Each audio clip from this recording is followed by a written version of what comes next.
बालेश्वर शिशुरोग विशेषज्ञ डाक्तर ब्रजेश स्वाई को आक्रमण घटनार पर्दाफाश 3 जन आक्रमणकारी गिरफ कला बालेश्वर पुलिस। पूर्व शत्रुता को केन्द्र कर आक्रमण होती घटनार पर्दाफाश कला पुलिस। गत सेप्टेम्बर मास 17 तारिख बालेश्वर जिला सोर कलेज स्थित क्लिनिक बंद कर शिशुरोग विशेषज्ञ डाक्तर ब्रजेश स्वाई खैरा स्थित निज घर को फेरुले बाटर 6 जन युवक मारणास्त्र आक्रमण करते। डाक्तर स्वाई गुरुतर अवस्था 22 दिन चिकित्सित होते। से घटना पुलिस बरुण सिंह अंचल सूर्यकांत नायक श्रीजंग अंचल तापस स्वाई पाटणा अयोध्यानगर आदित्य नारायण सिंह और जड़े नाबाल को गिरफ्त कर सोर थाना बालेश्वर सदर एसडीपीओ शुभ्रांशु नायक सांबादिक सम्मेलन कर घटनार पर्दाफाश कर अभियुक्त मान दुई पेशादार अपराधी अच्छा एवं भी दुई अपराधी फेरार अच्छा।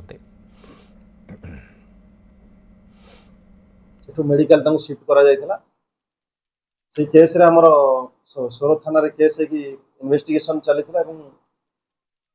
तदंत समय आमर आज से आम 3 जन आक्यूज 4 जन आक्यूज को अरेस्ट कर जड़े आमर सीआईसीएल अच्छा 3 जन अच्छा आक्यूज आज अरेस्ट कर कोर्ट चलाण करा।